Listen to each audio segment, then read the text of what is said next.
Good morning, everyone. I hope everyone is safe and healthy at home. Today, we are going to start with the chapter 1 of information practice, that is computer system. Before starting with the chapter, I want to discuss about the name of the chapter, which is computer system. So basically, this chapter tells about that how the computer is going to work and what are the component computer uses internally to fulfill our task, right? So let's start with the first slide of that. So class, this is my first slide, which is a very general, like what is computer system. So let's focus on the first word of the computer, then we'll come up to the system. First is my computer. So we all know that computer is an electronic device. We require electricity to switch it on, and it works on IPO cycle. IPO stands for input, process and output. It means if I want to do anything on computer, I need to first give input by using keyboard or mouse. If I want to open a Google Chrome, so I want to double click on my Google Chrome. That double click is known as my input. Something happened internally, that is the process, and in return it will give me the output. It means Google Chrome starts working. That is my output. Second point, a computer along with additional hardware and software together is called computer system. When I'm talking about a computer, so we may require multiple hardwares which we can touch, software which we can't touch. Hardware, for example, mouse, keyboard, speaker, CPU, that CPU system unit, that black big box, that is my hardware. Software depends on the person to person. Basically, if I'm fond of music, so I may require DJ Remix. If I'm fond of games, so I would be requiring gaming software for that.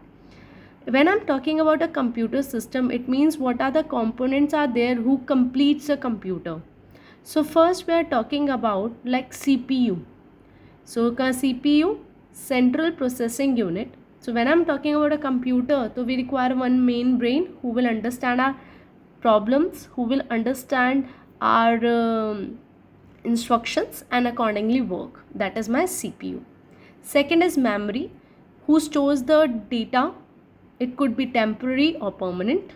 Input and output, whatever I'm going to tell about the computer, we require some devices, and what is happening inside the computer, that should be visible to us. That is my output devices. Whatever we are doing in the computer, we can store it with the help of our hard disk. We can store with the help of our pen drive. That is my storage devices. When they all work together, they make a single unit. So what are the components which we have gone through right now? We are going to do it one by one. So here I'm going to start with the first term, CPU, central processing unit. Central processing unit is nothing, it's a chip. For example, if we want electricity, so electricity switch, main switch has to be on. Similarly, if I want to work on the computer, it has to be with the one main chip.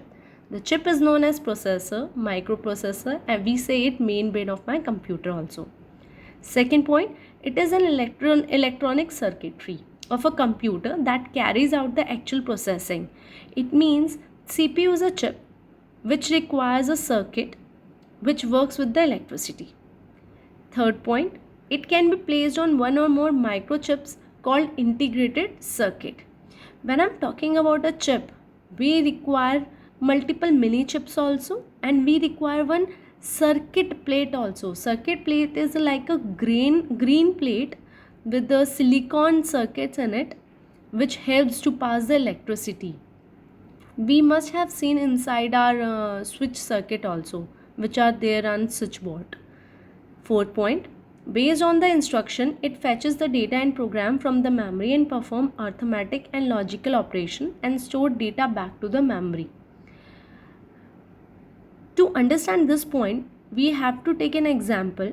For example, if I am ordering my pizza at Domino's, the person who is standing at the counter, that person may require few things from us. For example, our contact number, name of the pizza, the quantity, and accordingly it will calculate. The calculation is done with the help of our arithmetic. And what is the use of logical operation? Logical operation, it will check that am I entering the correct name of the pizza. Imagine if I have a pizza with the name ABC. If I'm ordering ABC pizza and I have a dough only 30 available at me, so I can't take order of 50. That all checking has been made. That is my logical operation. Whatever I'm doing, whatever the order I'm taking, that all go and store inside my memory. Right? Now come to the next point. Fifth point, CPU while processing store the data as well as instruction in its local memory called register. So what the CPU is doing at what time? All the data is going to be stored inside its one file known as register, like a building card does. It all taking the records, who is coming inside the building, who is going at what time out from the building, so that if some person is asked something in future, that person should be responsible and able to give the answer by opening his register. The same register does the same thing for the CPU also. When I'm talking about a CPU, main brain, it can't work alone. We require main two component who is the responsible to make the CPU to work as a main brain. First, we are talking about ALU, arithmetic logical unit. When I am talking about arithmetical logic unit, it means it performs all the arithmetic tasks. What is the arithmetic operators?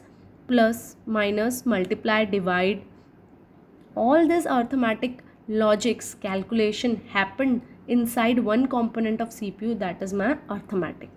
Second, let's talk about the logic. So what is the logic basically? First we need to understand that. Say if I want to open my Facebook account, I need to enter the correct ID and the password, right? That is the logic. It means if I want to do some task, something has been checked prior to it. That is my logic. So ALU does two things. First, it do the calculation also if it requires, and it checks the logic also. Am I entering the correct data as per the condition of my system or as per the condition of my need? Second, but before that we need to understand CU also. That is my control unit. To understand this, let's take an example of ATM. When we go to the ATM, some steps are fixed. Like first we need to choose a language, English or Hindi. Second, we need to swipe the card. After that I need to enter the pin code.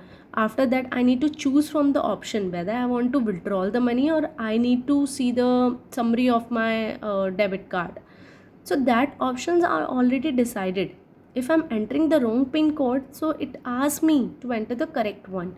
So that all the sequence which says the flow of my software, that has been decided by CU. When we are doing withdrawal wala option, where I want to withdraw 10,000 from my account, so if my account is having 50,000, so 10,000 should be deducted from 50,000. So it means CU requires the help of ALU, where I need arithmetic operator to perform the task. But everything has to be work in a logic. If my account is having 10,000, so I can't withdraw 10,000. That has to be also checked. So it means CU check the sequence of the program, but at every sequence it will ask for the logic and arithmetic help from ALU operator. Let's see the component of a computer system. Here is one diagram which is saying that when I'm talking about a input device, so input device, it means if I want my computer system to work, I need to give the input for my input device either from keyboard or a mouse. It will go to the CPU, which is the main brain of my computer, where two components are already available. We have discussed about it. CU, who will check the flow of my sequence, and second, if it is required to do some calculations, so arithmetic operator is here, and if we need to perform some logic, so logic unit is also here. Whatever CPU is doing, in return it will give me the output. That all the output is going to store inside the memory, and in return it will give me the output on the output device, that is my monitor. So that is my block diagram of computer system. Now come to the next slide. Next slide says what is devices. If I want to use my CPU, so we require devices. For example, input, and in return to see the output, that is my output. Input devices. Input devices are those devices through which signals are sent to the computer and stored temporarily.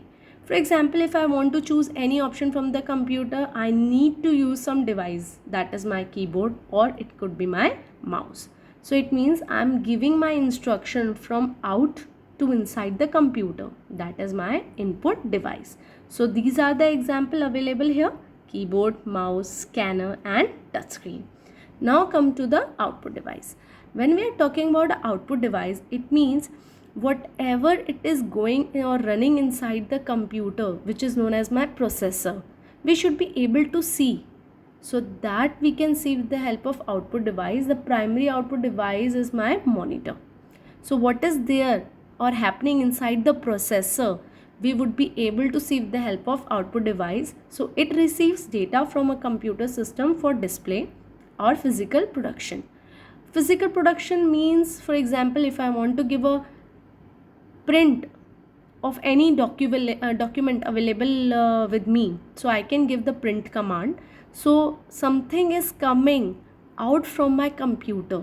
If I'm giving a print command, so something will come in physical out from the computer with the help of printer. That is my physical production. So here these are the examples: display monitor, speaker and printer.